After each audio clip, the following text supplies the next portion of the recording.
பேசுகிறத சில பேர் ரொம்ப ஏளனமாக நினைக்கிறாங்க. அந்த கூட்டத்துக்கு நடுவில் எனக்கு ஒரு பிசாசு தெரியுறான். அந்த சத்துரு என்கிட்ட சொல்லுது, உன்னை நான் அவங்கள சேர விட்டுருவணும் அப்படிங்கிற ஒரு வார்த்தையை அந்த பிசாசு என்கிட்ட சொன்னிச்சு. அதை அட்வான்டேஜாக பயன்படுத்தி நிறைய பேர் என்கிட்ட என்னை அப்யூஸ் பண்ண முயற்சி பண்ணாங்க. ஆனால் ஆண்டவர் எல்லாவற்றிலும் நின்று என்னை பாதுகாத்தார். அவர் சொல்லிக்கிட்டு இருக்கும் பொழுது பிசாசு பிடித்திருக்கிறவங்க வருவாங்க, ஜெபிப்பாங்க, அவங்களுக்கு விடுதலையாகும். ஆண்டவர் என்னை பேர் சொல்லி அழைத்து என்னை கூப்பிட்டு இந்த பிள்ளை ஊழியத்திற்கு ஆண்டவர் அபிஷேகம் பண்ணார். என்னுடைய கர்த்தராக இயேசு கிறிஸ்துவின் நாமத்தினாலே உங்கள் அனைவருக்கும் அன்பின் வாழ்த்துக்கள். இந்த வீடியோவின் மூலியமாக உங்களை சந்திப்பதில் மிகுந்த மகிழ்ச்சி அடைகிறேன். இந்த நாள் வரையிலும் நம்மை நடத்தி வந்த கர்த்தர் மிகவும் நல்லவராகவே இருக்கிறார். இந்த வருடத்தின் துவக்கத்திலிருந்து இந்த நாள் வரையிலும் நம்மளை பாதுகாத்த தேவனுக்கு மகிமை உண்டாவதாக. இந்த வருடத்தின் துவக்கத்திலிருந்து இந்த நாள் வரை ஆண்டவர் நம்மளை கண்ணின்மணி போல பாதுகாத்திருக்கிறார். திரும்பி பார்த்தீங்க அப்படின்னா இந்த வருடத்தின் துவக்கத்தில் இருந்தவங்க இன்று நம்மளோடு கிடையாது. நம்ம பலவானால நம்ம உயிரோடு இருக்கோமான்னு கேட்டால் கிடையாது. நம்மள்கிட்ட பணம் இருக்கிறனால நம்ம உயிரோடு இருக்கோமான்னு கேட்டால் கிடையாது. நம்மள்கிட்ட அழகு இருக்கிறனால நம்ம உயிரோடு இருக்கோமான்னு கேட்டால் கிடையாது. அவருடைய கிருபையினால் தான் நாம் இன்னும் வரையிலும் ஜீவனோடு வாழ்ந்து கொண்டு இருக்கிறோம். இந்த வருடத்தை துவங்கினவர்கள் இந்த வருடம் முடியும் பொழுது நம்மளோடு கூட இல்லை. ஆனால் ஆண்டவர் நம்மளை கிருபையால் ஜீவனை கொடுத்து பாதுகாத்து வைத்திருக்கிறார். இந்த ஆண்டவருக்கு மகிமை உண்டாவதாக. இந்த நாளிலும் ஒரு வேத பகுதியை உங்களிடத்தில் தியானித்து என்னுடைய சாட்சி உங்களிடத்தில் பகிர்ந்து கொள்ள ஆசைப்படுகிறேன். கர்த்தர் தாமே ஆசீர்வதிப்பாராக. வேதத்தை திருப்பிக் கொள்வோம். மத்தேயு எழுதின சுவிசேஷ புஸ்தகம் அதனுடைய 20வது அதிகாரம் 16வது வசனம். மத்தேயு எழுதின சுவிசேஷம் 20வது அதிகாரம் அதனுடைய 16வது வசனம். இவ்விதமாய் பிந்தினோர் முந்தினோராயும் முந்தினோர் பிந்தினோராயும் இருப்பார்கள். அழைக்கப்பட்டவர்கள் அநேகர், தெரிந்து கொள்ளப்பட்டவர்கள் சிலர். இந்த வசனத்தை நீங்கள் நல்லா உற்று கவனிச்சிங்கன்னா, முந்தினோர் பிந்தினோராயும் பிந்தினோர் முந்தினோராயும் இருப்பார்கள். அழைக்கப்பட்டவர்கள் அநேகர், தெரிந்து கொள்ளப்பட்டவர்கள் சிலர். நம்ம ரட்சிக்கப்பட்டு ஆண்டவருடைய அபிஷேகம் பெற்று ஞானஸ்தானம் பெற்று ஆவியின் நிறைவுதலோடு பெற்று கடந்து வந்து கொண்டிருக்கிறோம். நம்ம எல்லாரும் ஆண்டவருக்கு அழைக்கப்பட்டவர்கள். பரலோக ராஜ்யத்திற்கு கூட்டி கொண்டு போகும்படி தேவன் நம்மளை அழைத்திருக்கிறார். ஆனால் இவர்களிலிருந்து சிலரை ஆண்டவர் தெரிந்து கொள்கிறார். எதற்காக? அவருடைய வேலையை செய்வதற்காக. நீங்கள் அழைக்கப்பட்டவர்களாக இருக்கிறீர்களா அல்லது தெரிந்து கொள்ளப்பட்டவர்களாக இருக்கிறீர்களாங்கிறத ஒரு நிமிடம் நீங்கள் அதை யோசித்து பாருங்கள். நம்ம ஆதியிலிருந்து அதே நிலையில் இருக்கோமா, இல்லை நம்ம இப்போ எப்படி இருக்கோம்னு? ஏன்னா நம்ம இப்போ இருக்கிற நிலையில் நீங்கள் திரும்பி பார்த்தீங்கன்னா, நம்ம ஆதியில் ஆண்டவரிடத்தில் கொண்டிருந்த அன்பு இப்போ நம்மள்ட்ட இருக்கான்னு கேட்டிங்கன்னா அது கிடையாது. நம்மளோட சின்ன பிள்ளைங்க, நம்மளோட பிந்தி வந்தவங்க எல்லாரும் முன்னோக்கி ஆண்டவரோடு போய்கிட்டு இருக்காங்க. ஆனால் நம்ம பின்தங்கி இருக்கிற நிலையில் நம்ம இருந்துக்கிட்டு இருக்கோம். அதான் பிந்தினோர் முந்தினோராயும் முந்தினோர் பிந்தினோராயும் இருப்பார்கள். நம்ம எப்படி இருந்துக்கிட்டு இருக்கோன்னு ஒரு நிமிஷம் யோசித்து பாருங்கள். நீங்கள் ஆதியில் இருந்த அன்பு அணுதினமும் ஆண்டவரோடு இருக்கக்கூடிய ஒரு உறவாடுதலும் ஒரு அன்பும் நமக்கு தேவை. இந்த உலகத்தில் வாழ்கிறதுக்கு நம்மளுக்கு பணம் எவ்வளவு முக்கியமோ, நம்மளுக்கு வீடு எவ்வளவு முக்கியமோ, நம்மளுக்கு உடை எவ்வளவு முக்கியமோ, அதே போல் ஆவியானவர் நமக்கு முக்கியம். நம்ம அணுதினம் ஜீவிப்பதற்கு ஆவியானவர் நமக்கு தேவை. இந்த பாவம் நிறைந்த இந்த உலகத்தில் நம்ம பரிசுத்தமாய் வாழ்வதற்கு நம்மளுக்கு ஆவியானவருடைய துணை தேவையாக இருக்கிறது. ஆவியானவர் இல்லைன்னா எதுவுமே பண்ண முடியாது. ஆகையினால நாம் அழைக்கப்பட்டவர்களாக இருக்கிற இடத்துல இல்லாமல் ஆண்டவரிடத்துல இன்னும் நெருங்குவோம். அதான் இன்னொரு வசனத்தை கூட நீங்கள் பார்த்தீங்கன்னா, மத்தேயு 7வது அதிகாரம் அதனுடைய 14வது வசனத்தை நீங்கள் பாருங்களேன். ஜீவனுக்கு போகிற வாசல் இடுக்கமும் வழி நெருக்கமுமாக இருக்கிறது, அதை கண்டுபிடிக்கிறவர்கள் சிலர். அதற்கு மேலுள்ள வசனத்தை நீங்கள் பார்த்தீங்கன்னா, இடுக்கமான வாசல் வழியை உட்பிரவேசியுங்கள், கேட்டுக்கு போகிற வாசல் விரிவும் வழி விசாலமுமாக இருக்கிறது, அதன் வழியாய் பிரவேசிக்கிறவர்கள் அநேகர். அதுக்கு கீழே தான் ஜீவனுக்கு போகிற வழி இடுக்கம், அது சின்னது, அதற்குள் பிரவேசிப்பவர்கள் சிலர்னு போடலை, அதை கண்டுபிடிப்பவர்கள் சிலர். அப்படின்னா என்ன? அதை பார்த்து இதுதாண்டா ஜீவனுக்கு போகிற வழி அப்படின்னு பார்க்குறவங்களே சொற்ப பேர். அப்போ அதுக்குள்ளே பிரவேசிப்பவங்க எவ்வளோ அரிதான பேராக இருப்பாங்கன்னு பாருங்கள். ஆண்டவர்னா யாருன்னு தெரியும், அபிஷேகனா என்னன்னு தெரியும், அந்நிய பாஷைனா என்னன்னு தெரியும், ஆண்டவருடைய நிறைவுதல் எனக்கு இருக்குது, இது எல்லாம் இருந்தோ நான் பின்னாக்க போய்கிட்டே இருக்கேன்னா என்னை விட பரிதபிக்கப்பட்டவர்கள் யாருமே கிடையாது. ஏன்னா நமக்கு எல்லாமே தெரியும். வேதம்னா என்ன, பரலோகம்னா என்ன, நரகம்னா என்ன எல்லாமே நமக்கு தெரியும். தெரிந்திருந்தும் ஆண்டவருக்கு கொடுக்க வேண்டிய நேரத்தை கொடுக்காம உலக காரியங்களுக்காகவும் நம்மளுடைய சுய இன்பங்களுக்காகவும் சில நேரங்களை நம்ம செலவிடுகிறோம் பார்த்தீங்களா? அதை விட்டு விடுங்க. ஆண்டவருக்கு கொடுக்க வேண்டிய நேரத்தை கரெக்டாக ஆண்டவருக்கு கொடுத்துருங்க. நம்முடைய சுய இன்பங்களுக்கு நம்ம சில நேரம் இடம் கொடுக்குறோம். நம்ம சுய இன்பம்னா இப்போ நம்மளுக்கு ஒரு டைமில் இப்போ நம்ம ஒரு 8 மணிக்கு நம்ம ப்ரேயர் பண்ணணும்னு நம்ம முடிவு பண்ணியிருக்கோம்னா அந்த 8 மணிக்கு நம்ம ஃபோன் நோண்டிக்கிட்டு இருக்கோம். அது நம்மளுடைய சுய இன்பம் தான். ஆண்டவருக்கு கொடுக்க வேண்டிய நேரத்தை ஆண்டவருக்காக கொடுத்துருங்க. ஆண்டவர் இதை ஒரு உவமையாக சொல்கிறத நம்ம பார்க்க முடியும். மத்திய 22வது அதிகாரம் அதோடைய 3வது வசனத்திலிருந்து 10வது வசனத்தை வரை நீங்கள் வாசித்து பார்த்தீங்கன்னா, நான் வாசிக்கிறேன். அழைக்கப்பட்டவர்கள் கல்யாணத்திற்கு வர சொல்லும்படி அவன் தன் ஊழியக்காரனை அனுப்பினான். அவர்களோ வர மனதில்லாதிருந்தார்கள். அப்பொழுது இதுலேருந்து இந்த 3வது வசனத்திலிருந்து 10வது வசனம் வரை நீங்கள் வாசித்து பார்த்தீங்கன்னா உங்களுக்கு நல்லா புரியும். இது ஒரு கல்யாண சாலை, கல்யாணத்துக்கு அழைக்கப்பட்டவர்கள் இருக்கிறாங்க. ஊழியக்காரர் போய் அவருடைய வேலைக்காரர்கிட்ட போய் நீங்கள் போய் அழைக்கப்பட்டவர்களை கூட்டிகிட்டு வாங்கன்னு சொல்லும் பொழுது அழைக்கப்பட்டவர்கள் வந்து அதை அசட்டை பண்ணுறாங்க. நாங்கள் வரல, நாங்கள் எங்கள் வேலையை பார்க்க போகிறோம் அப்படின்னு அதை அசட்டை பண்ணுறாங்க. அந்த வசனத்தில் நீங்கள் ஒவ்வொன்று வாசிங்களேன். 3வது வசனம், அழைக்கப்பட்டவர்கள் கல்யாணத்திற்கு வர சொல்லும்படி அவன் தன் ஊழியக்காரனை அனுப்பினார். அவர்களோ வர மனதில்லாதிருந்தார்கள். ஆண்டவருடைய பாதத்திற்கு நம் அநேக நேரங்களில் வர மனதில்லாதபடி இருக்கிறோம். அதை நம்ம வந்து விரும்ப மாட்டேங்கிறோம் ஆண்டவருடைய பாதத்திற்கு வருவதற்கு. கீழுள்ள வசனம், அப்பொழுது அவன் வேறு ஊழியக்காரனை அழைத்து, நீ போய், இதோ என் விருந்தை ஆயத்தம் பண்ணினேன், என் எருதுகளும் கொழுத்த ஜந்துக்களும் அடிக்கப்பட்டது, எல்லாம் ஆயத்தமாயிருக்கிறது, கல்யாணத்திற்கு வாருங்கள் என்று அழைக்கப்பட்டவர்களுக்கு சொல்லுங்கள் என்று அனுப்பினார். முதல்ல ஆண்டவர் நம்மளை கூப்பிட்டு பார்ப்பார். வந்துருமா, என்னுடைய பாதத்துக்கு வந்துரு, நீ போன முள்ளுகளுக்குள்ளே சிக்கிடுவேன், நீ என்கிட்ட வா அப்படின்னு ஆண்டவர் எச்சரிப்பார், கூப்பிடுவார். அதுக்கு நம்ம செவி கொடுக்கணும். நம்ம செவி கொடுக்காத பட்சத்தில் நம்முடைய வாழ்க்கை தாறுமாறாக மாறிவிடும். அடுத்த வசனம், அழைக்கப்பட்டவர்களோ அதை அசட்டை பண்ணி ஒருவன் தன் வயலுக்கும் ஒருவன் தன் வியாபாரத்திற்கும் போய்விட்டான். அழைக்கிற அந்த அழைப்புதல், அவர் கூப்பிடுற அந்த காலிங், அவர் கொடுக்குற அந்த அழைப்பு, அவர் நம்மளை கூப்பிடுற அந்த அழைப்பை அவங்க நிர்விசாரம் பண்ணுறாங்க, அசட்டை பண்ணுறாங்க. ஒருவன் தன் வயலுக்கு போகிறான், எனக்கு வேலை இருக்குது. ஒருவன் தன் வியாபாரத்துக்கு போகிறான். ஆண்டவர் பாதத்தை விட, அவர் தருகிற இது விட எனக்கு என்னுடைய வேலையும் என்னுடைய பர்சனல் காரியம்தான் எனக்கு முக்கியமாக இருக்குன்னு அதை நம்பிட்டு இதுக்கு நேரம் அவங்க ஓடுறாங்க. நீங்கள் எத்தனை பேர் இப்படி இருக்கிறீங்க? ஆண்டவர் உங்களை கூப்பிடும் பொழுது அவருடைய வார்த்தைக்கு, அவருடைய சத்தத்திற்கு உடனே கீழ்ப்படிங்க. அடுத்தது, மற்றவர்கள் அவன் ஊழியக்காரனை பிடித்து அவனை அவமானப்படுத்தி கொலை செய்தார்கள். யாராவது நம்மக்கிட்ட வந்து, நீ ஆண்டவர்கிட்ட கொஞ்சம் விலகி இருக்கமா, நீ கொஞ்சம் சரி பண்ணிக்க, நீ ஆண்டவர்கிட்ட நீ இன்னும் நெருங்குன்னு யாராவது அவன்கிட்ட சொன்னால் அவங்கள பார்க்கும்போது நம்மளுக்கு எப்படி இருக்கும்? ரொம்ப எரிச்சலாக இருக்கும், ரொம்ப கோபம் வரும். அப்படி தானே? அது வந்து ஈஸ்வரில் எல்லாருக்குமே வர ஒரு இதுதான். யாராவது நீ ஆவிக்குரிய வாழ்க்கையில் ரொம்ப சோர்ந்து இருக்க, நீ ஆண்டவர்கிட்ட ரொம்ப விலகிட்ட, நீ கரெக்டாயிரு, நீ திரும்பி வா. இப்போ சில பசங்க, சில பிள்ளைங்களெல்லாம் அவங்க பேரண்ட்ஸு நீ ஜோம் பண்ணுமான்னு சொல்லும்போது அவங்களுக்கு எப்படி இருக்கும்? அவங்களுக்கு அவங்க சொல்கிறவங்கள பார்க்கும்போது அவ்வளோ எரிச்சலாக இருக்கும். அவங்கள ஏதாவது பண்ணிடலாமான்ற வரைக்கும் தோணும். ஆண்டவருடைய பாதத்தை விட்டுறக்கூடாது. அவருடைய பாதத்துக்கு நம்ம இன்னும் நெருங்கணும். 7வது 8வது வசனத்தில் பார்த்தீங்கன்னா, அப்பொழுது தன் ஊழியக்காரரை நோக்கி, கல்யாண விருந்து ஆயத்தப்பட்டு இருக்கிறது, அழைக்கப்பட்டவர்களோ அதற்கு அபாத்திரமாய் போனார்கள். நம்ம அழைக்கப்பட்டவர்களாக இருக்கிற பட்சத்தில் ஆண்டவர் நம்மை கூப்பிடும் பொழுது அவருடைய சத்தத்துக்கு நம்ம செவி கொடுக்காத பட்சத்தில் நம்ம அதுக்கு அபாத்திரவான்களாய் காணப்படுவோம். அதற்கு கீழே, ஆகையால் நீங்கள் வழி சந்தியில் போய் காணப்படுகிற யாவரையும், நல்லோர் தீயோர் யாவரையும் கூட்டி கொண்டு வாருங்கள்னு சொல்லி இந்த எஜமான் சொல்லி அனுப்புகிறார். அவங்க போய் எல்லாரையும் கூட்டிகிட்டு வராங்க. அந்த கல்யாண சாலை நிறைந்து விட்டது. அந்த கல்யாண சாலையில் உட்கார்ந்துருக்கிற ஒரு நபர் கூட அந்த இடத்துல உட்கார்றதுக்கு தகுதியே இல்லாத ஆட்கள்.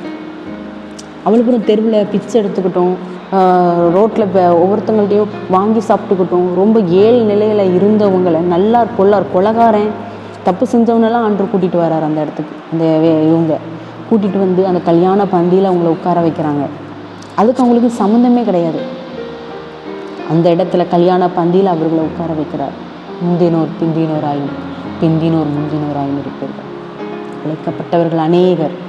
உங்கள் அழைப்புக்கு ஆண்டவர் கூப்பிடுவார், வா மகளே, வா மகளே, வந்துரு என்கிட்ட வந்துரு, நீ இதுக்குள்ளே வந்துரு சீக்கிரம், நீ இதை விட்டு போனால் நீ வழி விலகிடுவ, நீ முள்ளுக்குள்ளே சிக்கிடுவ, உன்னால் அதுலேருந்து மீண்டு வர முடியாது, நீ வான்னு கூப்பிடும்போது அதுக்கு செவி கொடுக்காமல் நாம் செவி கொடுக்காமல் அவாத்திரவான்களாக இருக்கும் பட்சத்தில் அதற்கு தகுதியே இல்லாத நபர்களை கொண்டு வந்து ஆண்டவர் வைத்து விடுவார். உங்களை கொண்டு ஆண்டவர் ஒரு காரியத்தை செய்ய திட்டமாக இருப்பார். இதை பார்த்து கொண்டிருக்கிற அருமையான தேவ பிள்ளைகளே, நீங்கள் ஊழியத்திற்கு அழைக்கப்பட்டிருக்கீங்களா? உங்கள் மேலே காலிங் இருக்குதா? ஊழியத்தில் காலிங் எடுத்து வைக்கணும்னு ரொம்ப யோசித்துக்கிட்டே இருக்கிறீங்களா? யோசிக்காதீங்க. அவர் நம்ம மேல் வைத்த அழைப்பும் அவர் நமக்கு கொடுத்த கிருபை வரங்களும் மாறாதது. அதுக்கு நம்ம ஒப்பு கொடுக்குற பட்சத்தில் தான் ஆண்டவர் நம்மளை கொண்டு பயன்படுத்த முடியும். நீங்கள் அதுக்கு ஒப்பு கொடுக்காத பட்சத்தில் அவர் உங்களுக்கு தகுதி இல்லாத வேறு நபரை எடுத்துக்கொண்டு பயன்படுத்திட்டு போயிட்டே இருப்பார். அவர் நம்மளை கூப்பிட்டுக்கிட்டே இருப்பார். நம்ம அதுக்கு ஒபே பண்ணணும், நம்ம அதுக்கு கீழ்ப்படணும். அந்த சத்தத்திற்கு நம்ம செவி கொடுக்கும் பொழுது தான் அவர் நம்மை கொண்டு பயன்படுத்த முடியும். நம்ம அதுக்கு செவி கொடுக்காத பட்சத்தில் அவர் வேறு ஒரு ஆட்களை அதுக்கு அந்த இடத்துக்கு தகுதியே இல்லாத ஒரு ஆளை கொண்டு வந்து ஆண்டவர் வச்சு அவங்கள சீர்படுத்தி அவங்கள ஆண்டவர் பயன்படுத்திடுவார். நம்ம நாளைக்கு திரும்பி பார்க்கும் பொழுது நான் நிற்க வேண்டிய ஆண்டவர் சொல்லுவார், அது நீ நிற்க வேண்டிய இடம் மகளே, அந்த பொசிஷன் உனக்குரியது மகனே, நீ அதை விட்டுட்டேன்னு சொல்லும் பொழுது நம்மளை விட பரிதபிக்கப்பட்டவங்க யாருமே கிடையாது. அந்த இடத்துல நம்ம ரொம்ப கவலைப்படுவோம். ஆண்டவர் கூப்பிடும் பொழுதே, ஆண்டவர் உங்களை அழைக்கும் பொழுதே அதுக்கு நீங்கள் ஒப்பு கொடுத்துருங்க. காலிங் இருக்கா, ஒப்பு கொடுங்க. அநேக இடங்கள் இருக்குது. இயேசுவை அறியாத ஜனங்கள் கோடிக்கணக்கான பேர் இருக்காங்க. அவர்களுக்கெல்லாம் சுவிசேஷம் அறிவிக்கும் நீங்கள் தேவை. அவருடைய சுவிசேஷ பாரத்தை சொல்கிறதுக்கு நீங்கள் தேவை. ஊழியத்தில் கஷ்டங்கள், பாடுகள், போராட்டங்கள் வரும். இக்காலத்தில் உள்ள பாடுகள் நீ வரப்போகிற மகிமைக்கு ஒப்பிடத்தக்கவைகள் அல்ல. நீங்கள் பூமிக்குரிய காரியங்களை மட்டுமே பார்க்காதீங்க. நம்மளுக்கு பரலோகம்னு ஒரு இடம் இருக்குது, அங்கே நம்ம ஜனங்களை கூட்டிகிட்டு போகணுங்கிறத நம்மளுடைய டார்கெட்டு. நம்மளுடைய சொத்து பத்து வீடு எல்லாமே இந்த பூமிக்குரியவைகளாக இருக்கவே கூடாது. நம்மளோட பொக்கிஷங்களெல்லாம் நம்ம பரலோகத்தில் சேர்த்து வைக்கணுமா? பூமியில் சேர்த்து வச்சா பூச்சியும் எல்லாமே கடிச்சதை துரும்பாக்கி போட்டுரும். நம்மளுடைய பொக்கிஷங்களை பரலோகத்தில் சேர்த்து வைப்போம்.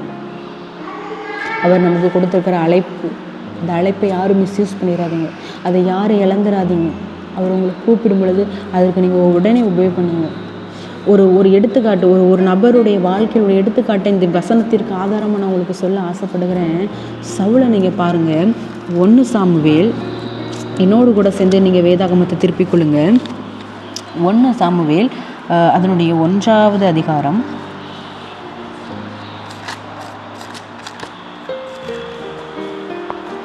நீங்கள் அந்த இஸ்ரவேல் ஜனங்கள் அந்த பெலிஸ்தியர் அந்த பிரச்சனைகள் நீங்கள் பார்த்துருப்பீங்க, உங்களுக்கு தெரியும்.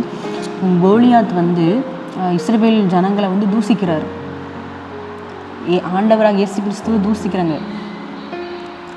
அங்கே நிற்கிற எல்லாருக்குமே அது கோலியாத்தை எதிர்க்கிறதுக்குள் உள்ளுக்குள்ளே ஒரு பயம் இருக்குது அவங்களுக்கு. அதனால் அவங்க பேக் அடிச்சுக்கிட்டே இருக்காங்க. ஆனால் அந்த இடத்துக்கு தாவீது வருகிறத நீங்கள் எல்லோரும் அறிந்த ஒரு பகுதி தான். தாவீது அந்த கோலியாத்தை வீழ்த்துகிறத நம்ம பார்க்க முடியும். இதில் நீங்கள் நல்லா பார்த்தீங்கன்னா ஆண்டவர் அந்த இடத்துல ராஜாவாக இருக்கிறது யார்? சவுல்.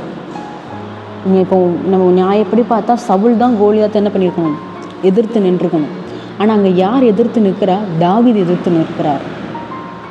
இந்த கோலியாத் அவன் மிகவும் உயரம் உள்ளவன். அவனை எதிர்க்கிறதுக்கு யாருக்குமே தைரியம் இல்லைங்கிறத பைபிளில் இருக்குது. நீங்கள் வேதத்தை திருப்பிக் கொள்ளுங்களேன். 1 சாமுவேல் 17வது அதிகாரம் அதனுடைய 4வது வசனம்.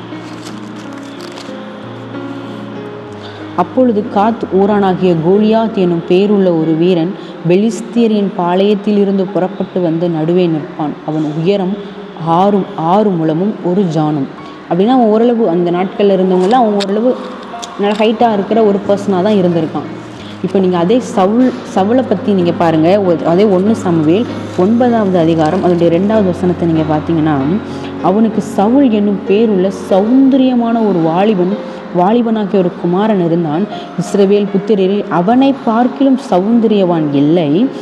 எல்லா ஜனங்களும் அவன் தோளுக்கு கீழா இருக்கத்தக்க உயரம் உள்ளவனாக இருந்தான். இதை நீங்கள் நல்லா பார்த்தீங்கன்னா எல்லா ஜனங்களும் சவுலோட தோளுக்கு கீழாக்க இருக்காங்க. அப்படின்னா என்ன? அவனும் ஓரளவு ஹைட் அண்ட் வெயிட்டாக இருக்கிற ஒரு ஆள் தான். நான் நினைக்கிறேன் கோலியாத்தோட ஈக்குவல் கிட்ட நிற்கிறதுக்கு ஏற்ற உயரமும் வெயிட்டும் சவுலுக்கு இருந்திருக்கணும். கோலியாத்தை முறியடிக்க ஆண்டவர் சவுலை தான் முன்குறித்தார்.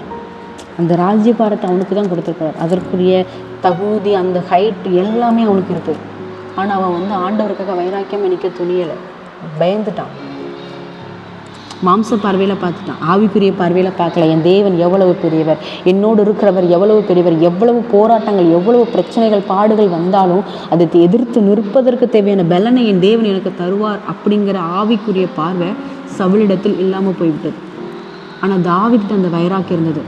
என் தேவன் அவன் நிந்துக்கிறான், என் ஜனங்களை அவன் நிந்திக்கிறான், என் தேவனுக்காகவும் ஜனத்துக்காகவும் வைராக்கியம் பாராட்டுகிற ஒரு பையனாக இருந்தான் தாவீது. தேவனுக்காக வைராக்கியம் பாராட்டுகிற ஆளாய் நீங்கள் இருந்தீர்களானால் ஆண்டவருடைய சித்தத்திற்கு ஒப்பு கொடுங்கள். உங்களை கொண்டு ஆண்டவர் செய்கிற காரியங்கள் மிக பயங்கரமாக இருக்கும். சவுல் அவனுக்கு கொடுத்த அந்த பொசிஷன் அவன் இழந்துட்டான். சவுல் நிற்க வேண்டிய இடத்துல அவனை விட வயது குறைவான தாவீதை கொண்டு ஆண்டவர் அந்த கோலியாத்தை வீழ்த்துறார். உங்களுக்கு ஆண்டவர் கொடுத்துருக்கிற ஒரு பொசிஷனில் நீங்கள் நிற்காத பட்சத்தில், நீங்கள் அதற்கு ஒப்பு கொடுக்காத பட்சத்தில், நீங்கள் அதற்கு வைராக்கியம் பாராட்டாத பட்சத்தில், உங்களை விட சிறியவர்களை, உங்களை விட தகுதி இல்லாதவர்களை ஆண்டவர் கொண்டு வந்து அந்த இடத்துல பயன்படுத்தி விடுவார். உங்களுக்கு கொடுக்கப்பட்ட அழைப்பு, உங்களுக்கு கொடுக்கப்பட்ட அந்த பொசிஷனை மிஸ்யூஸ் பண்ணாதீங்க. ஒருவேளை அந்த பொறுப்பு உங்களுக்கு இருக்குன்னா உண்மையாக ஓடுங்க, ஆண்டவருக்கு பாரமாக செய்யுங்க.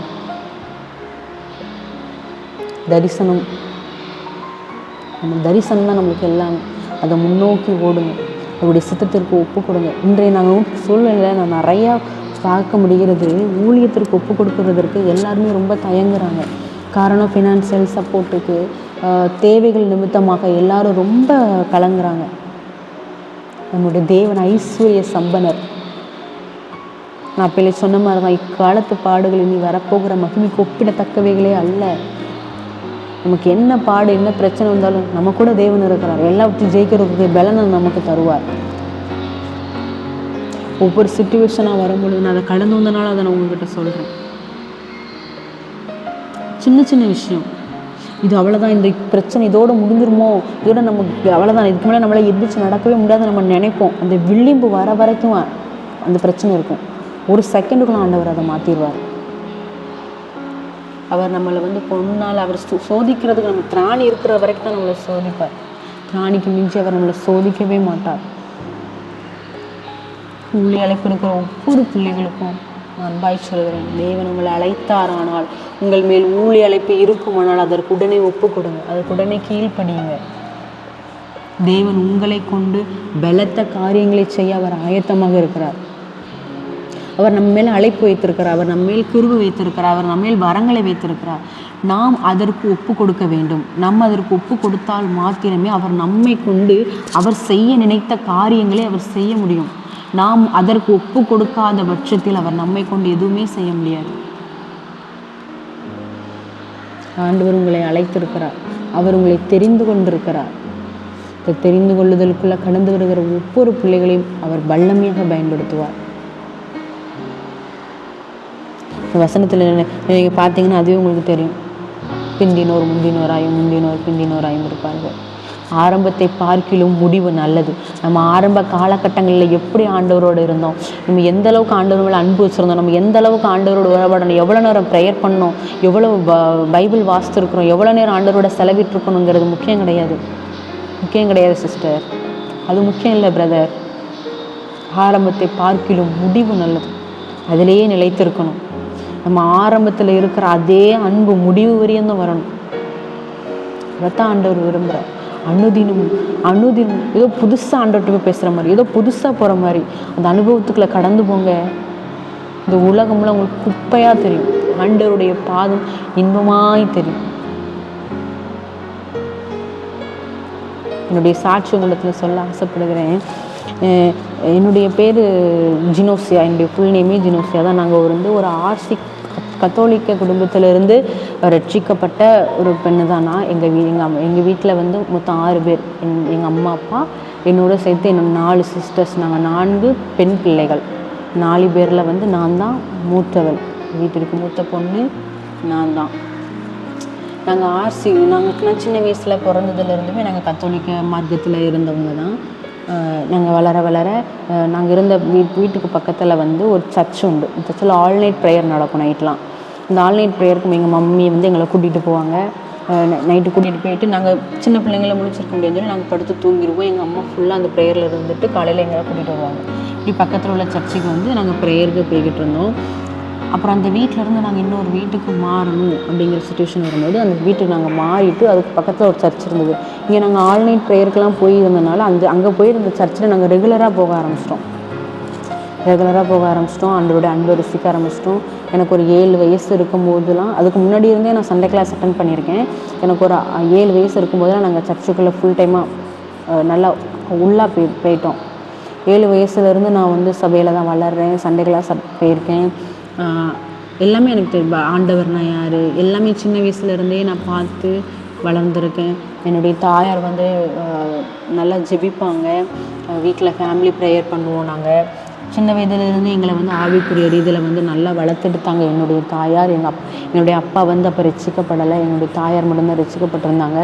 எங்களை 4 பெண் பிள்ளைகளாக இருக்கோம்னு சொல்லிட்டு எங்களை ரொம்ப உதாசீனப்படுத்தியிருக்காங்க. எங்களை ரொம்ப ஏளனமாக பார்த்துருக்காங்க. 4 பிள்ளைங்களை வச்சுட்டு என்ன பண்ணுவாங்க அப்படின்லாம் ரொம்ப டெய்லி கிண்டல் பண்ணியிருக்காங்க. ஆனால் ஆண்டவர் இன்றைக்கி எங்களை ஆசீர்வாதமாக வைத்திருக்கிறார். இப்படி நாங்கள் கடந்து வந்து கொண்டு இருக்கும் பொழுது எங்கள் அம்மா நல்லா ஜெபம் பண்ணுவாங்க. சர்ச்சுக்கு ஆளாக போய் உட்காரணும். சண்டே சர்வீஸ்னால் அந்த சர்வீஸில் நம்ம தான் ஆளாக இருக்கணும் அப்படின்னு சொல்கிறதெல்லாம் இருக்கட்டும். நாங்கள் ஆண்டவருக்குரிய காரியங்கள் எல்லாத்தையுமே எங்களை முன்னிலைப்படுத்துறதுக்கு அவங்க விருப்பப்படுவாங்க.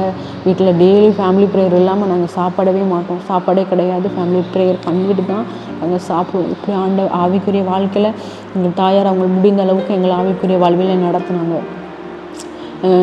நாங்கள் அந்த சர்ச்சுக்கு போய்கிட்டே இருக்கும்பொழுது எங்கள் சர்ச்சில் ஒரு நாள் ஒரு கன்வென்ஷன் ப்ரேயர் கண்டக்ட் பண்ணியிருந்தாங்க. 3 நாள் அந்த கன்வென்ஷன் ப்ரேயரு. அப்போது ஆரோக்கியராஜ் அப்படிங்கிற ஒரு தெய்வ மனிதர் வந்து அதுக்கு மெசேஜ் கொடுக்க கடந்து வந்திருந்தாங்க. அந்த தெய்வ மனிதர் வந்து மெசேஜ் 3 நாள் மீட்டிங் முடித்து 3ஆவது நாள் முடிகிற டைம் முடிச்சுட்டு அவங்க மெசேஜ் கொடுத்துட்டு அவங்க போயிட்டாங்க. கிளம்பி அவங்க ஊழியத்தை முடித்து கடந்து போய்கிட்டு இருந்தாங்க. இங்கே சர்ச்சில் முடிவு ப்ரேயர் பண்ணிக்கிட்டு இருக்காங்க. முடிவு ப்ரேயருக்கு ஒரு சின்ன ஒர்ஷிப் பண்ணி அந்த முடிவு ப்ரேயர் பண்ணிக்கிட்டு இருக்கும்போது போன ஊழியக்காரங்க என்ன பண்ணாங்க, திரும்ப வந்து அப்போ எல்லோரும் பார்க்குறாங்க, என்ன ஊழியக்காரன் மெசேஜ் கொடுத்து ஊழியத்தை முடிச்சுட்டு தானே போனாங்க, என்ன திரும்ப வந்திருக்காங்க அப்படின்னு எல்லோரும் ஆச்சரியமாக பார்த்தாங்க. அந்த ஊழியக்காரங்க திரும்ப வந்து நான் வந்து அப்போது சின்ன பிள்ளை கொயர் டீமில் பாடுறவங்க பக்கத்துலேயே தான் நான் எப்போதும் உட்காந்துருப்பேன். என்னை கூப்பிட்டாரு முன்னாடி, இந்த பிள்ளைய வந்து ஆண்டவர் வந்து ஊழியத்துக்கு அபிஷேகம் பண்ணுறாரு அப்படின்னு சொல்லி என் தலை மேலே கை வச்சாங்க. அநேக பிள்ளைங்க இருந்தாங்க. என்னுடைய வயசு, என்னோட மூத்தவங்க, அநேக பிள்ளைங்க இருந்தாங்க. ஆண்டவர் அந்த இடத்துலேருந்து என்னை தெரிந்தெடுத்தார். எனக்கு ஸ்பெசிஃபிக்காக அந்த இடத்துலேருந்து என்னையை மட்டும் கூப்பிட்டு என்னையை முன்னால் நிப்பாட்டி அவங்க என்னையை ஜெபம் பண்ணாங்க. இந்த பிள்ளைய வந்து ஆண்டவர் ஊழியத்திற்கென்று அபிஷேகம் பண்ணுகிறார் அப்படின்னு சொல்லி, எப்படி சாமுவேல் வந்து அவருடைய குப்பியோட தைலத்தை தாவீது தலையில் ஊற்றி அபிஷேகம் பண்ணினாரோ, அதே போல் என்னுடைய கையில் இருக்கிற அந்த எண்ணெயை ஊற்றி இந்த பிள்ளையை நான் அபிஷேகம் பண்ணுறேன். இந்த பிள்ளையை ஆண்டவர் வல்லமையாக பயன்படுத்துவார். அநேக இடத்திற்கு இந்த பிள்ளை போவோம், அவருடைய நாமத்தை பறைசாற்ற முடியாத உள்ளக்க எங்கும் போவான்னு சொல்லி என்னை அந்த இடத்துல அவர் அபிஷேகம் பண்ணினார்.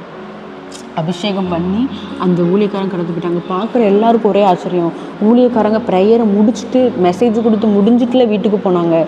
அவங்க ட்ராவல் போய்கிட்டு இருந்துட்டு பாதி தூரம் போயிட்டு ஓரளவு கொஞ்சம் தூரம் போயிட்டு அப்புறம் திரும்பி வந்தாங்க. எல்லோரும் ரொம்ப ஆச்சரியப்பட்டாங்க. அந்த இடத்துல வந்து ஆண்டவர் என்னை பேர் சொல்லி அழைத்து என்னையை கூப்பிட்டு, இந்த பிள்ளை ஊழியத்திற்கு ஆண்டவர் அபிஷேகம் பண்ணார். என்னுடைய 9 வயது இருக்கும். என்னையை வந்து இந்த பிள்ளை ஆண்டவர் ஊழியத்திற்கு அபிஷேகம் பண்ணுகிறாரு என்று சொல்லி, அதுக்கப்புறமா அப்படியே நாங்கள் சர்ச்சுக்கு வர்றதை விட்டு விடாதபடி சர்ச்சோட காரியங்களை ஈடுபாடோட ரொம்ப மும்முரமாக சர்ச்சில் உள்ள எல்லா காரியங்களையும் நாங்கள் முன்னிலையாக நிற்போம். அப்படியே நாட்கள் கடந்து போய் கொண்டு இருக்கும் பொழுது என்னுடைய தகப்பனார் வந்து ரட்சிக்கப்படாமல் இருந்தாங்க. அவங்க கொஞ்சம் வந்து ஸ்மோக் பண்ணுவாங்க. நான் வந்து ரொம்ப அழுது ஜெபம் பண்ண, ஆண்டவர்கிட்ட, இயேசுப்பா எங்கள் வீட்டில் நாங்கள் எல்லோரும் ரட்சிக்கப்பட்டிருக்கோமே, எங்கள் அப்பா மட்டும் ரட்சிக்கப்படாமல் இருக்காங்களேன்னு சொல்லிட்டு நான் வந்து ரொம்ப பாரத்தோடு ஜெபம் பண்ணேன். அந்த நாட்களில் சின்ன பிள்ளையாக இருந்தாலும் அது வந்து நான் எனக்கு அவ்வளோ பேர் என்னுடைய தங்கச்சிங்கிறனால ஒரு சில விஷயங்களை நான் கூர்ந்து கவனிக்கிறனால அது எனக்கு ரொம்ப பாரமாக இருந்தனால நான் ஜெபம் பண்ணியிருக்கேன். கொஞ்ச நாளுக்குள்ளேயே ஆண்டவர் வந்து எங்கள் அப்பாவை என்ன பண்ணிட்டாங்க, ரசித்தாங்க. நான் அந்த வாரமே சபையில் சாப்பிட்டு சொன்னேன், தேவனுடைய நாம மகிமைக்கென்று அந்த இடத்துல நான் சாப்பிட்டு சொன்னேன். அதோட எங்கள் அப்பா உள்ளே வந்துட்டாங்க. நாங்கள் ஃபேமிலியாகவே சபைக்கு போக ஆரம்பித்தோம். எங்களுடைய குடும்பம் எப்படின்னா, நாங்கள் ஊழிய காரியங்களும் ரொம்ப இன்வால்மெண்ட்டோடு இருப்போம். எங்கள் அப்பா மீனவர் தான், கடலுக்கு செஞ்சு மீன் பிடிக்கிற தொழில் தான் செஞ்சாங்க. ஆனால் வாரத்தில் ஒரு நாள் சண்டே எங்களுக்கு ரெஸ்ட் இருந்தாலும் அந்த சண்டே ஃபுல்லாகவே சர்ச்சு முடிஞ்சுட்டு மத்தியானம் சுவிசேஷ ஊழியங்களுக்கு கடந்து சென்றுவோம். நாங்கள் ஒரு கிராமத்துக்கு போய் அங்கே சுவிசேஷம் சொல்லி கூட்டம் அங்கே ப்ரேயர் செட் போட்டு அங்கே உள்ள ஜனங்களை ஆண்டவரோட அன்பை சொல்லி இப்படி தான் நாங்கள் எவ்வளவு வேலைகள் இருந்தாலும் வாரத்தில் 6 நாள் ஓய்வு இல்லாமல் இருந்தாலும் நாங்கள் வந்து அந்த ஒரு நாள் வந்து சபை ஃபுல்லாகவே சுவிசேஷத்துக்காக நாங்கள் செலவிடுப்போம். என்னுடைய தாயார் வந்து சபையில் வந்து கொஞ்சம் இன்வால்மெண்ட்டோடு இருப்பாங்க. வீட்டு கூட்டம், உபவாச ப்ரேயர், இந்த மாதிரி எல்லா ப்ரேயர்களையும் முன்னிலையாக நின்று ஜெபிக்கிற ஒரு ஆளாக இருந்தாங்க என்னுடைய தாயார். அதனால் ஊழியங்கள் வாஞ்ச பகுதி நேரமாக எங்கள் அப்பா நாங்கள் ஸ்கூல் போன பிறகு எங்கள் அப்பா வேலைக்கு போன பிறகு எங்கள் அம்மா வந்து ஊழியத்துக்கு போயிடுவாங்க. கிடைக்கிற டைம் எல்லாம் அவங்க ஊழியமே தான் செஞ்சுக்கிட்டு இருந்தாங்க. இந்த காலகட்டங்களில் அந்த நேரங்களில் இந்த மாதிரி வருஷம் முடிவில் வந்து சபைகளில் வந்து 30 நாள் ஃபாஸ்டிங் ப்ரேயர், 40 நாள் ஃபாஸ்டிங் ப்ரேயர்னு ப்ரேயர்கள் வைப்பாங்க. அப்போ ஒரு வருஷம் 2013ன்னு நினைக்கிறேன், சரியான ஞாபகம் இல்லை. 2013ஆவது வருஷத்தில் அந்த வருஷம் இறுதியில் அவங்க வைக்கிறாங்க ப்ரேயர் வைக்கிறாங்க. அந்த ப்ரேயரில் வந்து அந்த வருஷம் சரியான வல்லமையாக இருந்தது, சரியான அபிஷேகம் பெற முடியாத ஒவ்வொரு பேரும் அபிஷேகம் பெற்றாங்க. இந்த மாதிரி நவம்பர் மாதத்தில் தான் அந்த ப்ரேயர் இருந்தது. ஒரு நாள் ஆண்டவர் அந்த ப்ரேயரில் வைத்து என்னை அபிஷேகித்தார். 1 hour நான் எங்கே இருந்தேன், நான் என்ன பண்ணேனே தெரியாத அளவுக்கு ஆண்டவர் என்னை அபிஷேகம் பண்ணினார். நல்ல வரங்களையும் நல்ல தீர்க்க தரிசன கிருபைகளையும் ஆண்டவர் அந்த டைமில் எனக்கு கொடுத்துருந்தார். அந்த இடத்துல வந்து அநேக பிள்ளைங்க நாங்கள் அபிஷேகம் பெற்று ஆவிக்குரிய காலங்களில் வளர ஆரம்பிச்சிட்டோம். சபை காரியங்களில் முன்னிலவே நிற்போம். ஒரு 7-8 வாலிப பிள்ளைங்க இருப்போம். எல்லாருமே எல்லா காரியத்துலையுமே முன்னால் போய் நிற்போம். சுவிசேஷ ஊழியத்துக்கு முன்னால் போவோம், பாட்டு படிக்கிறதுக்கு, சபையில் உள்ள க்ளீனிங் எல்லாத்துக்குமே நாங்கள் முன்னுரிமையாக போய் நின்று எல்லாமே நாங்கள் செய்வோம். அது கூடி ஜெபிப்போம். நைட்லாம் ஜெபம் பண்ணுவோம். காலையில் ஸ்கூல் இருக்கும். நைட்டு 10 மணிக்கு ஆரம்பிக்கிற ப்ரேயர் விடிய காலம் 4 மணி 5 மணி வரைக்கும் ப்ரேயர் பண்ணுவோம். விடிஞ்ச உடனே ஸ்கூலுக்கு போவோம். இப்படியா எங்களுடைய ஜெப வாழ்க்கையும் ஆவிக்குரிய லைஃப்பும் போய்கிட்டே இருந்தது. ஒரு குறிப்பிட்ட நாட்கள் வர நாங்கள் எல்லோரும் சேர்ந்து ஜெபிக்கிறது இந்த மாதிரியே போய்கிட்டு இருக்கும் பொழுது அந்த நாட்களில் நாங்கள் ஒரு 8 பேரை வந்து ஆண்டவர் மொத்தமாக அபிஷேகம் பண்ணினார். எங்களுக்கு வரங்களையும் வல்லமைகளையும் கிருபைகளையும் அதிகமாக கொடுத்துருந்தார். ஆனால் இந்த நாட்களில் நீங்கள் பார்த்தீங்கன்னா நாங்கள் 8 பேரை நாங்கள் அபிஷேகம் பண்ணப்பட்டோம்.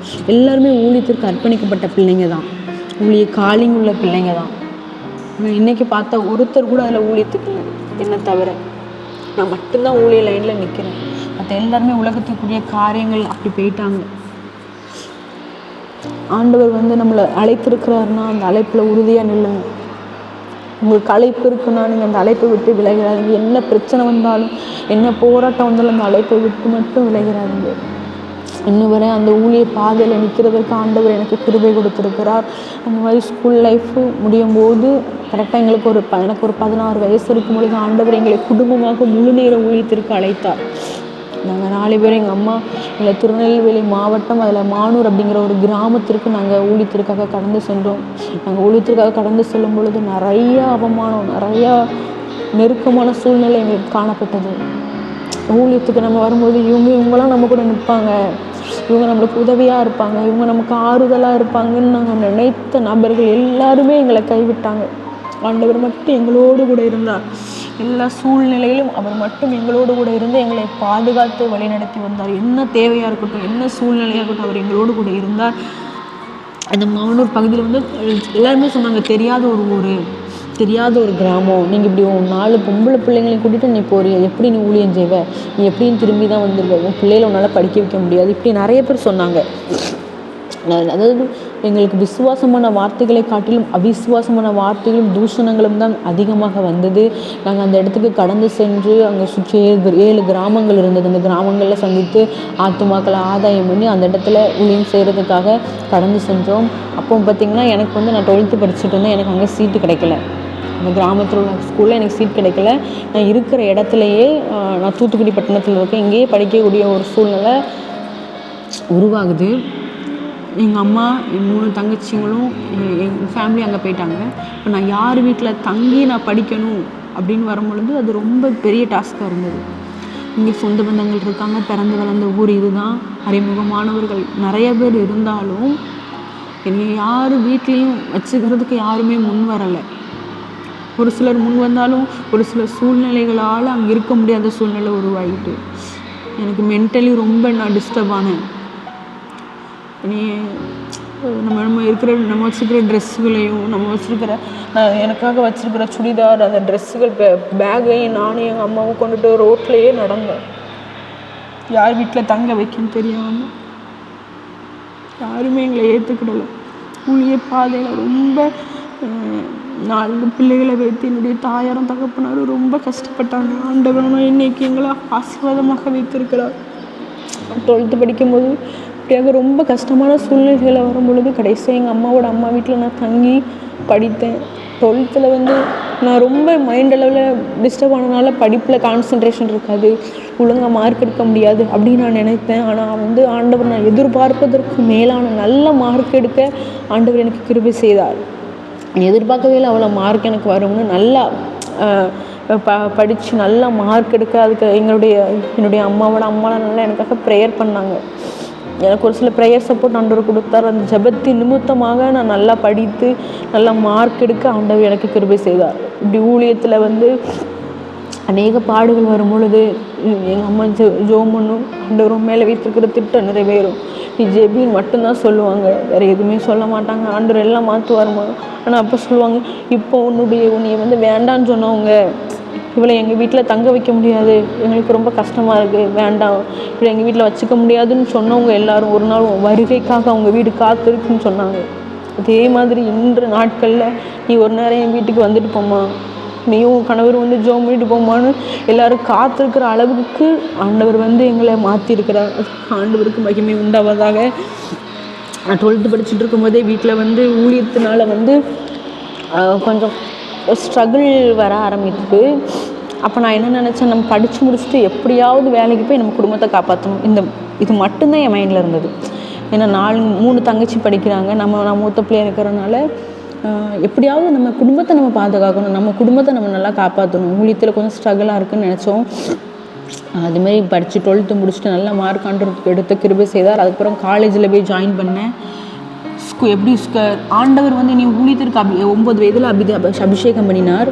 அது வர ஒரு 15 வயது வரைக்கும் அது நம்ம ஒரு ஊழியக்காரி, நம்ம வருங்காலத்தில் ஒரு ஊழியம் செய்ய போகிறோம், நம்ம வருங்காலத்தில் ஒரு ஊழியம் செய்ய போகிறோம் அப்படிங்கிற ஒரு மைண்ட் எனக்கு இருந்துக்கிட்டே இருந்தது. ஆனால் நாளடைவில் அது எப்படி ஆகிட்டுனா, அந்த மைண்டே எனக்கு போயிட்டு, நம்ம ஊழியம் செய்ய போகிறோம் அப்படிங்கிற மைண்டே எனக்கு இல்லாமல் போயிட்டு, நம்ம குடும்பத்தை நம்ம எப்படியாவது பாதுகாக்கணும், நம்ம குடும்பத்துக்கு நம்ம எப்படியாவது ஏதாவது உழைச்சி கொடுக்கணும், நம்ம குடும்பத்தை நம்ம நல்லா வச்சுக்கிடணும் அப்படிங்கிற மைண்டு எனக்குள்ளே வந்துடுச்சு. ஊழிய சிந்தையே எனக்குள்ளே சுத்தமாக இல்லாமல் போயிட்டு அப்படியே நான் காலேஜ் சேர்றேன். காலேஜில் ஆண்டவர் சீட்டு கிடைக்க உதவி செய்தால். திருநெல்வேலியில் தான் படித்தேன். காலேஜ் படிச்சுட்டு இருக்கும் பொழுது அப்படியே கொஞ்சம் கொஞ்சமாக ஆண்டவருக்கும் எனக்கும் உள்ள கேப் அப்படியே விரிசல் அதிகமாகிக்கிட்டே போகுது. ஆண்டவர்கிட்டருந்து கொஞ்சம் நான் தூரமாக ஆரம்பிச்சிட்டேன். அவரோட நேரம் செலவழிக்கிறது கம்மியாயிட்டு, பைபிள் வாசிக்கிறது கம்மியாயிட்டு, இப்படின்னு கொஞ்சம் அவரை விட்டு கொஞ்சமாக நான் தூரம் போயிட்டேன். அப்புறம் எங்கள் அம்மா ஒரு சில காரணங்களால் நாங்கள் திருப்பி மானூர்லேருந்து நாங்கள் இருக்கிற தூத்துக்குடிக்கு பட்டணத்திற்கே கடந்து வரக்கூடிய ஒரு சூழ்நிலை உருவாகிட்டு, எல்லோரும் இங்கே வந்த உடனே நான் திருநெல்வேலியில் படித்தனால நான் ஹாஸ்டலில் தங்க வேண்டிய ஒரு சூழ்நிலை உருவாகிடுச்சு. நான் ஹாஸ்டலில் படித்து கொண்டு இருக்கும் பொழுது ஆண்டவர்கிட்ட ரொம்ப தூரம் போயிட்டேன். அவரோட ஜெபிக்கிறது கிடையாது, அப்பாவோட டெய்லியும் பேசுகிறதில்ல, பைபிள் வாசிக்கிறதில்ல, அந்த மாதிரி அவரை விட்டு ரொம்ப தூரமாக ஆரம்பிச்சிட்டேன். ஊழிய சிந்தை எனக்கு சுத்தமாக இல்லாமல் போயிட்டு காலேஜ் படித்து முடித்தேன். மே மாதம் காலேஜ் எக்ஸாமில் எழுதி முடிச்சிருக்கேன்னா ஜூன் மாதமே சென்னைக்கு வேலைக்கு போயிட்டேன். காரணம் ஊழியத்தின் நிமித்தமாக ஒரு சில போராட்டங்கள் பிரச்சனைகள் இருக்குது. இதனால் எப்படியாவது நான் வளர்ச்சி என் குடும்பத்துக்கு கொஞ்சம் ஏதாவது செய்யணும் அப்படிங்கிற ஒரு மென்டாலிட்டி எனக்குள்ளே இருந்தனால படித்து முடித்து அந்த மே மாதம் எக்ஸாம்னா ஜூன் மாதம் நான் வேலைக்கு போயிட்டேன். சென்னைக்கு வேலைக்கு போய் நான் அங்கேருந்து மாதம் காசு அனுப்பி விடுவேன். அந்த ஸ்ட்ரகிளில் அது கொஞ்சம் உதவியாக இருந்தது. ஆனாலும் ஆண்டவரை மேலே வைத்த சித்தத்தை விட்டு நான் விலகி ஓடினேன். வேலைக்கு போய் அங்கே அப்படி கொஞ்ச நாள் அங்கே வேலை பார்த்துக்கிட்டு இருக்கும் பொழுது பிசாசானவன் பல வழியில் என்னிடத்துல போராடினான். நீ மெண்டலாக எனக்கு டார்ச்சர் ஆச்சு, என்ன அப்யூஸ் பண்ணுறதுக்கு ட்ரை பண்ணாங்க நிறைய பேர். ஆனால் ஆண்டவர் ஒவ்வொரு சூழ்நிலையிலையும் ஆண்டவர் என்னையை பாதுகாத்தார். நான் வந்து ரொம்ப கூச்ச சுபாவம் உள்ள ஒரு ஆள், யார்கிட்டையுமே பேச மாட்டேன் அதிகமாக. யாராவது புதுசாக ஏதாவது ஒரு நம்பர் வந்தால் கூட அவங்கள்ட்ட கலகலன்னு பேச மாட்டேன், அமைதியாகவே இருந்துருவேன். புதுசாக ஏதாவது ஒரு ஃபோனில் ஏதாவது ஒரு நம்பர் வருது, அன்னோன் நம்பர் வருதுன்னா நான் அட்டன் பண்ணி பேசுகிறதுக்கு ரொம்ப தயங்குவேன்.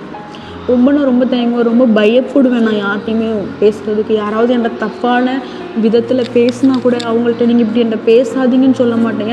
அதுக்கு பயம். யார்ட்டையும் டப்புன்னு நீங்கள் இப்படி பேசாதீங்க அப்படின்னு சொல்கிறதுக்கு கூட எனக்கு ஒரு பயம். இந்த மாதிரி ரொம்ப பயந்த சுபாவமுள்ள ஒரு பிள்ளையாக தான் நான் இருந்தேன். அதோடைய அழைப்பு என் மேலே இருந்ததுனால அவர் என்னையை வந்து கண்ணீர் மணி போல் காத்தார். என்னையை வந்து வழி மாறி கூட்டிகிட்டு போகிறதுக்கு நிறைய பேர் வந்தாங்க என் வாழ்க்கையில். வா நம்ம இப்படி போகலாம், வா நம்ம அப்படி போகலான்னு எனக்கு நிறைய வழிகளை காட்டினார். நானும் சரின்னு சொல்லிடுவேன், ஆனால் வார அப்படின்னு சொல்லிடுவேன். ஆனால் அந்த நேரத்தில் அந்த இடத்துக்கு போகாதபடி ஆண்டவர் என்னையை பாதுகாத்துருவார். அது எப்படின்னு எனக்கு தெரியாது. அவர் என் மேலே வைத்த அந்த அனாதி தீர்மானம் இருந்ததுனால என்னை அந்த இடத்துக்கு போகாதபடி ஆண்டவர் என்னையை பாதுகாத்தார். ஒவ்வொரு சிச்சுவேஷன்லையும் ஆண்டவர் என்னையை பாதுகாத்தார். என்னை ரொம்ப எல்லாரும் என்னை நெருக்கும் பொழுது எனக்கு ஆறுதலாக இருந்ததே அவர் தான். என்னை ரொம்ப பாதுகாத்து, என்னை ரொம்ப ப்ரொடெக்ட் பண்ணி அவருடைய கிருபைக்குள்ளே, ஒரு நிழலின் மறைவுக்குள்ளே என்னை அவர் மறைத்து வைத்து கொண்டார். சென்னையில் வேலை பார்த்துட்டு அப்புறம் கொரோனா வந்துருச்சு. கொரோனா வந்த உடனே சென்னையிலேருந்து இங்கே வர்றது கொஞ்சம் ரிஸ்க்கான காரியமாயிட்டு. அதனால் கொரோனாலேயே நீங்கள் கூட்டிகிட்டு வந்துட்டாங்க வீட்டில் வந்து இருந்தும் அதுக்கப்புறமும் எனக்கு மைண்டு மாறல, வேலைக்கு போகணும் அப்படின்னு தான் என் சிந்தையில் இருந்தது. அதுக்கப்புறமா என்ன பண்ணேன், திருப்பி தூத்துக்குடிக்கு வந்தும் வேலைக்கு போக ஆரம்பிச்சிட்டேன். ஒரு 2 மாதம் வீட்டில் இருந்தேன். அதுக்கப்புறம் மறுபடியும் வேலைக்கு போக ஆரம்பிச்சிட்டேன். இப்படி வேலைக்கு போய்கிட்டே இருக்கும் பொழுது வீட்டில் வந்து திருமண பேச்சுக்களை எடுக்கிறாங்க, திருமண காரியங்களை பற்றி பேச ஆரம்பிக்கிறாங்க. இப்படி நான் ஆண்டவரை விட்டு தூரமாக, நான் வாலிப நாட்களில் காலேஜ் படிச்சுக்கிட்டு இருக்கும்போதெல்லாம் ஆண்டவர் ரொம்ப தூரமாக போய்கிட்டு இருக்கிறது ஆண்டவர் எனக்கு உணர்த்துவார். நீ ரொம்ப தூரமாக போகிற ஆண்டவரை விட்டு அப்படின்னு எனக்கு உணர்த்தும் போதெல்லாம் அதை பக்கத்தில் வரணும்னு தோணும், ஆனால் முடியாது. இந்த சூழ்நிலையில் நீங்களும் இருக்கலாம், பக்கத்தில் வரணும்னு தோணும், ஆனால் முடியாது. இந்த மாதிரி நான் இருந்தேன்.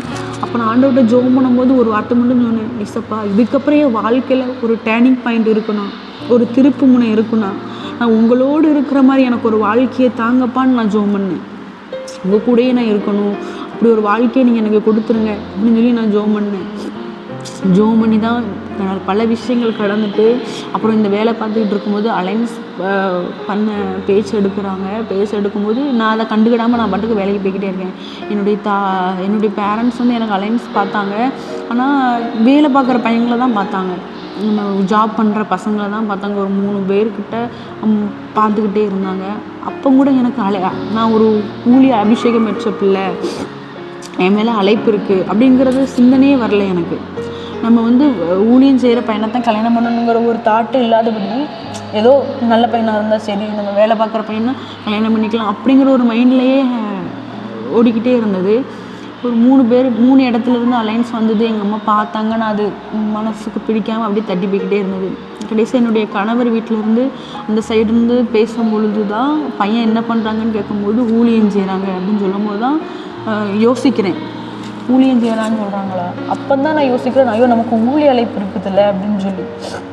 அந்த தருணத்தில் தான் நான் உணர்ந்தேன், நமக்கும் ஊழிய அழைப்பு இருக்குதில்ல, அப்போ நம்ம வந்து ஊழியம் செய்கிற பையனை நம்ம கல்யாணம் பண்ணணும் அப்படின்னு நான் உணர்ந்த அந்த நேரத்தில். ஆனாலும் ஆண்டவருக்கு சித்தம்னா மட்டும் இந்த காரியம் வாய்க்கட்டுன்னு சொல்லி ஜெபம் பண்ணேன். எங்கள் அம்மாவும் அதை தான் சொல்லி ஜெபம் பண்ணாங்க.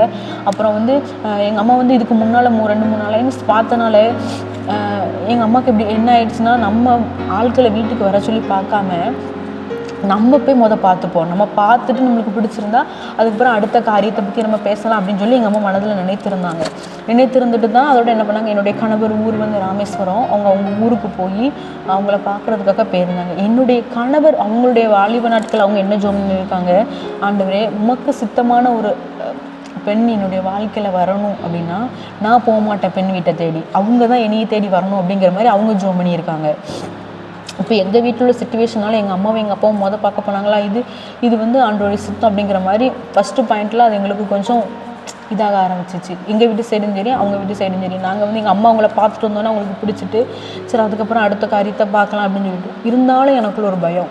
ஏன்னா ஊழியம் செய்கிற ஒரு பையனை நம்ம கல்யாணம் பண்ணுறோன்னா அதுக்குன்னு ஒரு சில தகுதிகள் இருக்குது. அவங்க ஒரு சில எக்ஸ்பெக்டேஷன் வச்சுருப்பாங்க. அது எதுவுமே நம்மகிட்ட இல்லையே. ஏன்னா நம்ம வந்து ஆதியில் ஆண்டவரோட அன்போடு இருந்தோம். அதுக்கப்புறம் அந்த அன்பை விட்டு நம்ம விலகிட்டோமே.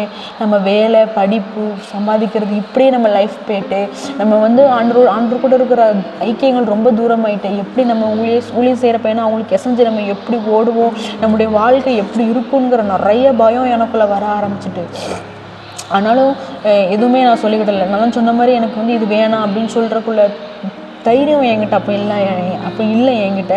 அப்புறம் பேசி இந்த காரியங்கள்லாம் முடியுது, அலைன்ஸ் முடியுது. அப்புறம் வந்து திருமணத்திற்கு முன்பாகவே என் கணவர் என்னிடத்துல பேசும்போது ஒரு சில வார்த்தைகளை சொல்லுவாங்க. சுவிசேஷ ஊழியம் நம்ம செய்யணும், இது தெருவிலெல்லாம் நின்று நம்ம பேசணும், பிரசங்கம் பண்ணணும் அப்படின்னு சொல்லும் போதெல்லாம் எனக்கு ஒரு பயம் வந்துடும். இப்படிலாம் சொல்கிறாங்களே. ஏன்னா அப்போ நான் ரொம்ப கூச்சப்படுவோம்ல. இப்போ நான் எந்த அளவுக்கு கூச்சப்படுவேன் அப்படின்னா, இப்போ நம்ம கிளாஸில் படிக்கும் பொழுது ஒரு டீச்சர் ஒரு கொஸ்டின் கேட்குறாங்கன்னு வச்சுக்கோங்களேன், அதுக்கு ஆன்சர் எனக்கு தெரியும்.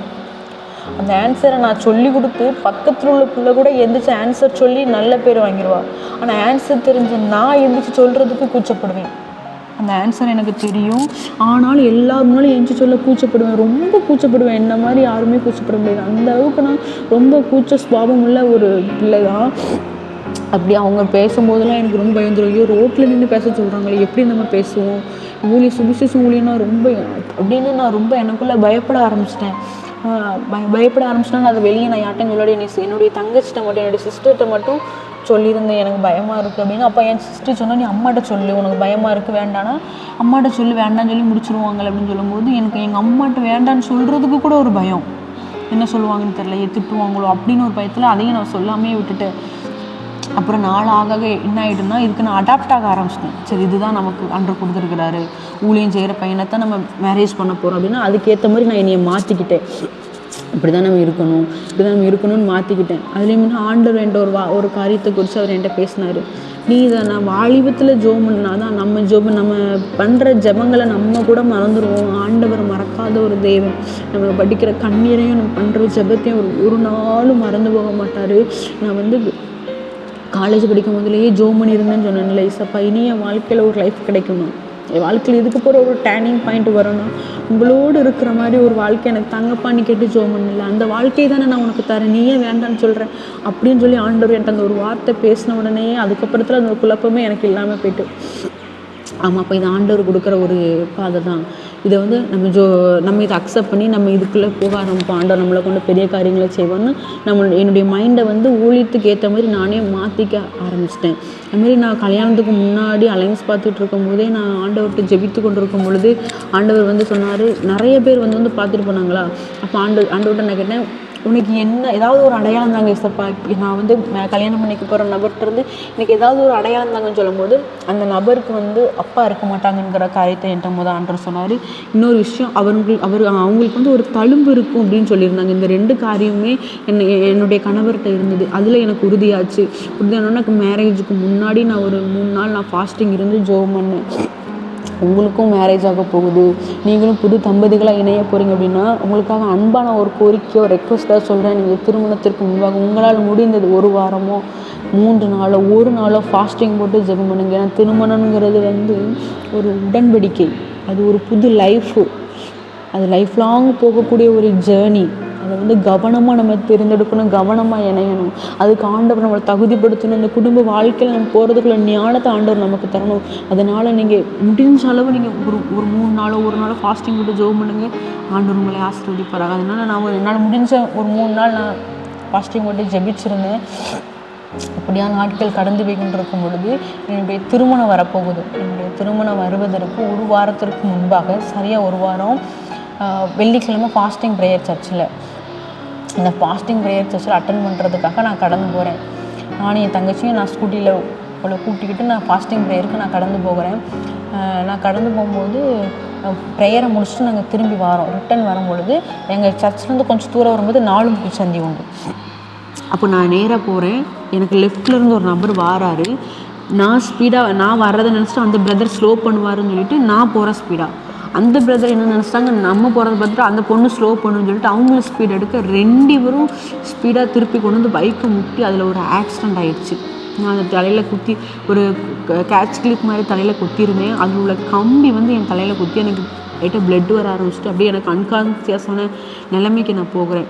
அப்போ நான் அந்த பைக்லேருந்து நான் கீழே விழும்போது அப்படி எனக்கு கண்ணு கொஞ்சம் மங்கி தெரியுது. சுற்றி இருக்கிற நபர்கள் எல்லாரும் தெரியுது. அந்த வார்த்தை மட்டும்தான் எனக்கு கேட்டுச்சு. அந்த உருவம் கூட எனக்கு தெரியலை. உன்னை நான் அவங்க கூட சேர விட்டுருக்கணும் அப்படிங்கிற ஒரு வார்த்தை மட்டும் சொன்னிச்சு. அதோடு நான் அன்கான்சியஸ் ஆகிட்டேன். ஒரு 1 ஹவருக்கு எனக்கு என்ன நடந்ததுன்னு எனக்கு தெரியாது. என்னை ஹாஸ்பிட்டலில் கூட்டிகிட்டு போய் அட்மிட் பண்ணி தலையில் பிளட்டெல்லாம் க்ளீன் பண்ணி என்னை ட்ரீட்மெண்ட் பண்ணியிருக்காங்க. நான் 1 ஹவர் கழிச்சு முடிச்சு பார்க்குறேன். எங்கள் அம்மா என் பக்கத்தில் இருக்காங்க. ஒன்றாகலாமான்னு என்ன சொல்லிட்டாங்க. நான் அழுகிறேன். அதோட அவங்க சொல்லிட்டாங்க, அவங்க கண்ணை திறந்துட்டாங்க, நல்ல நிலைமைக்கு வந்துட்டாங்க.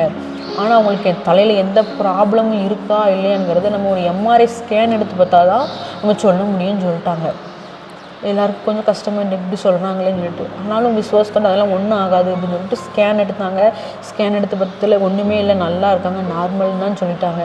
தலையில் அந்த பிளட் வந்த இடத்துல வந்து தையல் மாதிரி ஒரு சின்ன இன்ஜுரிஸ் மாதிரி நம்ம ஆயில்மெண்ட்டு போட்டு இது பண்ணுறதுக்கு முடியை எடுக்க போகிறேன்னு சொன்னாங்க. உடனே எங்கள் மம்மி சொன்னாங்க, இல்லை 1 வாரத்தில் மேரேஜ் இருக்குது, அதனால் முடியெல்லாம் ரிமூவ் பண்ணாதீங்க, ரிமூவ் பண்ணாமல் கொஞ்சம் ட்ரீட்மெண்ட் பண்ணுங்கன்னு சொன்னாங்க. மேரேஜ் 1 வாரத்துக்கு முன்னாகவே பிசாசு என்னோட பயங்கரமாக போராடணும்.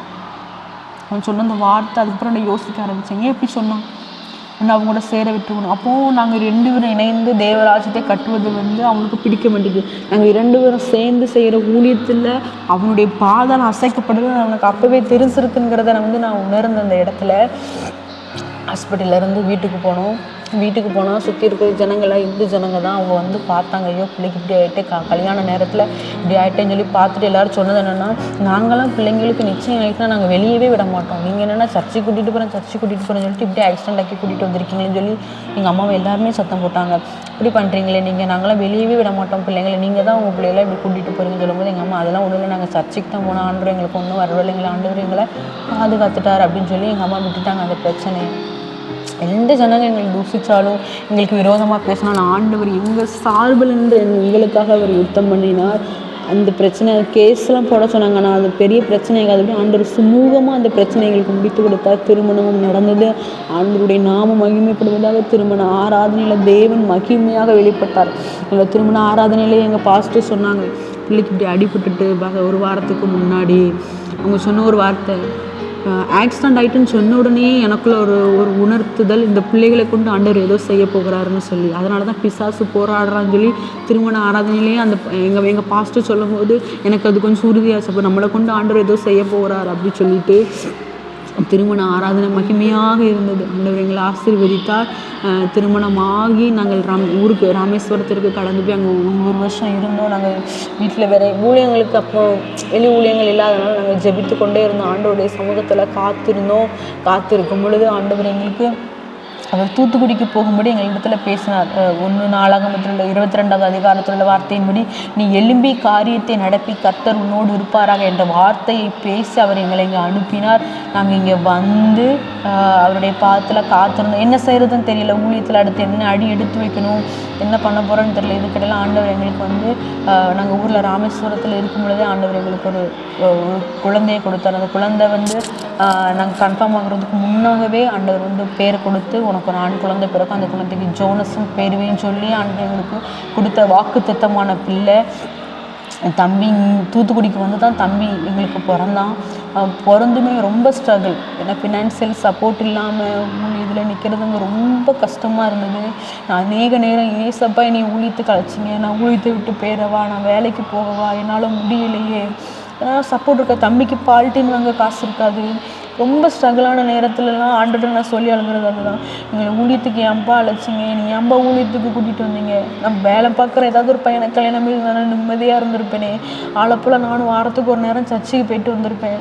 ஸோ ஊழியங்களுக்கு முடிஞ்ச அளவுக்கு என்னால் நான் காணிக்க கொடுத்துருப்பேனே, ஏன் நீங்கள் ஊழியத்துக்கு அழைச்சிங்க, ரொம்ப கஷ்டமாக இருக்குது, என்னால் தாண்ட முடியலையே, என்னால் அந்த பலனை தாங்க முடியலன்னு நான் ரொம்ப அழுவேன். என்னுடைய கணவர் வந்து எனக்கு ரொம்ப ஆறுதலாக இருப்பாங்க. என்னுடைய விசுவாசமே கிடையாது, சொல்லப்போனால் நான் ஃபுல்லாகவே அவிசுவாசமான வார்த்தைகளை மட்டுமே தான் பேசுவேன். என்னுடைய கணவர் தான் என்னுடைய விசுவாசத்தை பலப்படுத்துகிற மாதிரி. அப்படி இல்லை, நம்மளை ஆண்டவர் உயர்த்துவார். அவங்க சொல்கிற ஒரே ஒரு காரியம் தான், இன்ன வரைக்கும் அவங்க சொல்கிற ஒரே ஒரு விஷயம் என்னென்னா, யோசேப்பு குழிக்குள்ளே கடந்து அவன் சகோதரர்கள் விற்றுட்டாங்க. அவன் வந்து சிறைச்சாலையில் இருந்தான். அன்னைக்கு நைட்டு தெரியாது, அடுத்த நாள் அவனுக்கு சிங்காசனம் கிடைக்கணும். யோசேப்புக்கு அந்த நாள் இரவு வரைக்கும் தெரியாது, அடுத்த நாள் நமக்கு அரியணை கிடைக்கும், நம்மளை வந்து ஒரு பொசிஷனில் வைப்பாங்க, நமக்கு சிங்காசனம் கிடைக்கணும் நமக்கு தெரியாது. நம்மளோட உயர்வு நாளைக்காக கூட இருக்கலாம். அதனால் கவலைப்படாத, ஆண்டவன் அவனுக்கு எப்படினாலும் உயர்வு தருவார்னு என்னை அணுதினமும் என்னைய வந்து அவங்க வந்து ஆவிக்குரிய ரீதியில் வந்து என்னை பலப்படுத்திக்கிட்டே இருப்பாங்க. நான் அநேக நேரம் என் கணவர்கிட்ட நான் சொல்லுவேன், எனக்கு ஆவிக்குரிய தகப்பன் நீங்கள் தான்பா அப்படின்னு சொல்லுவேன். என்னை ஆவிக்குரிய வழியில் என்னை ரொம்ப பலப்படுத்தி எனக்கு நிறைய ஆலோசனைகளை கொடுத்து அவங்க பலப்படுத்தினது அவங்க தான். நான் தெருவிலனால நின்று சுவிசேஷம் சொல்கிற ஆளே கிடையாது. நான் சொன்ன மாதிரி நான் ரொம்ப கூச்சப்படுவேன். நான் அவங்கள்ட்ட சொல்லுவேன், என்னையே நீங்கள் சுவிசேஷம் சொல்ல வச்சுட்டீங்கல்ல தெரியல, அப்போ யாராக இருந்தாலும் நீங்கள் ட்ரெயின் பண்ணி சுவிசேஷம் சொல்ல வச்சுருவீங்க அப்படின்னு சொல்லி நான் அடிக்கடி சொல்லுவேன். அப்படி நாங்கள் ஊழியத்தில் ரொம்ப கஷ்டப்பட்டு இருக்கும்போது ஆண்டவர்கிட்ட நான் சொல்லி அழுகிற வார்த்தை, நீ ஏன்பா ஊழியத்துக்கு அழைச்சிங்க, நான் பேசாமல் ஊழியம் செய்யாத பையனை கல்யாணம் பண்ணி வந்துருப்பேன் அப்படின்னு சொல்லி நான் அடிக்கடி ஆண்டவர்கிட்ட நான் அழுவேன். ரொம்ப கஷ்டமான சூழ்நிலையில் ஆண்டவர் நமக்கு ரொம்ப தேவை இருக்கும்போது எப்படியாவது ஆண்டவர் அந்த தேவைகளை செஞ்சுருவார்.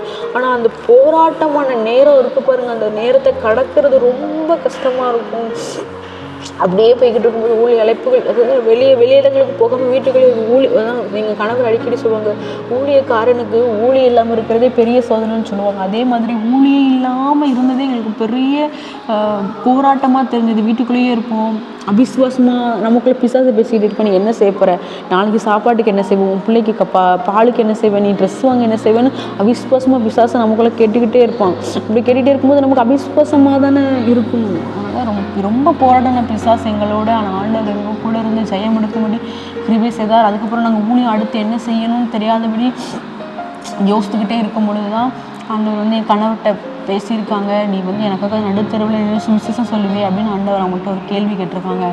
ஆண்டவர் கேட்ட உடனே இவங்க நான் சொல்லுவேன் ஆண்டவர்னு சொல்லிட்டு என்கிட்ட வந்திருக்காங்க.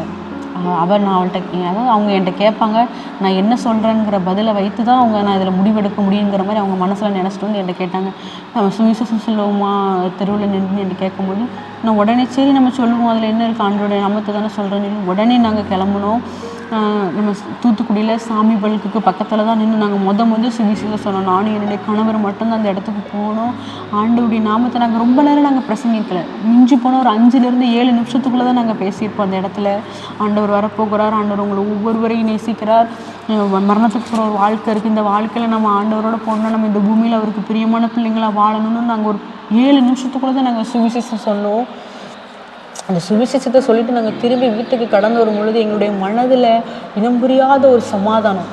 அந்த சமாதானத்தை நான் என் வாழ்க்கையில் உணர்ந்ததே கிடையாது. அந்த அளவுக்கு ஒரு சமாதானமான ஒரு ஃபீல் வந்து எனக்கு இருந்தது. அப்போ தான் நாங்கள் முடிவு பண்ணோம், இந்த ஊழியம் தான் ஆண்டவர் நமக்காக வைத்திருக்கிற ஊழியம், இந்த ஊழியத்தில் தான் ஆண்டவர் நம்மளை பயன்படுத்த விரும்புகிறான்னு சொல்லி அன்னையிலேருந்து நாங்கள் என்னுடைய குழந்தை 3 மாதம் இருக்கும் பொழுதுலேருந்தே நாங்கள் அவனை தூக்கிக்கிட்டே ஒவ்வொரு கிராமமாக ஒவ்வொரு தெருவாக நாங்கள் நின்று ட்ராவல் பண்ணி நாங்கள் ஆண்டவருடைய நாமத்தை சுவிசேஷமாக அறிவித்து கொண்டு இருக்கிறோம். இந்நாள் வரைக்கும் நாங்கள் சுவிசேஷமாக அறிவித்து கொண்டு வருகிறோம். ஒவ்வொரு தூத்துக்குடியில் மெயினான எல்லா இடங்களையும் நாங்கள் நின்று ஸ்பீச் பண்ணியிருக்கோம். அதுபோக கிராமங்களில் நாங்கள் போய் ஸ்பீச் பண்ணுறோம். ஆண்டவர் ஒவ்வொரு இடத்துலையுமே தெருக்கு, ஆனால் ஆண்டவர் அந்த இடத்துல எங்களை வல்லமையாக பயன்படுத்துகிறோம். நாங்கள் நின்று சுவிசேஷத்தில் ஒரு பலத்த காரியங்களை எங்களை கொண்டு செய்து கொண்டு இருக்கிறார். அநேக சோர்வுகள் வரும்பொழுது, அநேக பலவீனங்கள் வரும்பொழுது அவர் எங்களோடு கூட இருந்து எங்களை பெரிய காரியங்களை செய்து கொண்டிருக்கிறார். ஆரம்பத்தில் ஏன் நம்ம ஊழியத்துக்கு வந்தோம், நம்ம ஏன் வந்தோங்கிற அந்த கில்ட்டி ஃபீலிங்கும் அந்த ரொம்ப தயக்கமான சூழ்நிலையும் ஆண்டவர் அப்படியே எனக்கு கொஞ்சம் மாற்ற ஆரம்பித்தார். நான் ரோட்டில் பேசுகிறதுக்குலாம் ரொம்ப தயக்கப்பட்டேன். என்னுடைய கணவர், நீ பேசு, உன்ன மாதிரி இருக்கிறவங்கள நீ வந்து சொல்லு, ஏன்னா இப்போ ஊழியம் செய்கிறதுக்கு அநேகர் தேவை, அநேக இடங்களில் மக்கள் இருக்கிறாங்க, ஆனால் ஆண்டரை அறிவிக்கிறதுக்குள்ள ஜனங்கள் இல்லை, நீ பேசு, உன் மூலியமாக அநேகர் எழும்புவாங்கன்னு என்னை ரொம்ப மோட்டிவேஷன் பண்ணி என்னை பேச வச்சு நான் வந்து ஒவ்வொரு இடங்களையும் ஸ்பீச் பண்ண ஆரம்பித்தேன்.